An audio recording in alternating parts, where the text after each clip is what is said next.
அப்ப ஐயப்பன்கிறவரு இந்த 18 படியை கடந்து நீங்க போற அந்த நிலையில அடைந்த ஒருவரை சந்திக்க போகிறீர்கள்.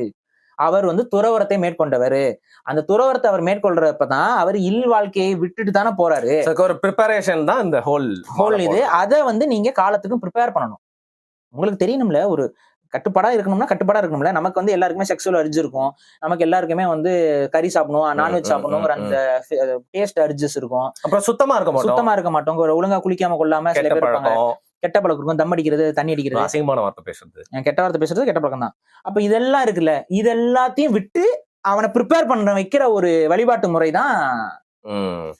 பூஜையும் பண்ணுவாங்க கரெக்டான டைமுக்கு, மாலை போட்டு அந்த 40 நாள். ஆமா, அது எல்லா பூஜையும் பண்ணி அவங்க சுத்தபத்தமா இருந்து பெண்களை பற்றி சிந்திக்காம, பெண்களை ஒரு காம சிந்தனைகள் இல்லாம, அந்த தம் அடிக்கிறது, தண்ணி அடிக்கிறது, இந்த கெட்ட பழக்கம்லாம் இல்லாம, நான்வெஜ் சாப்பிட்ற இதெல்லாம் இல்லாம தங்களோட உடம்ப ஒரு மனிதன் தயார்படுத்திக்கிட்டு துறவரத்துக்கு அவன் எப்பவும் தயாராக இருக்கணும்.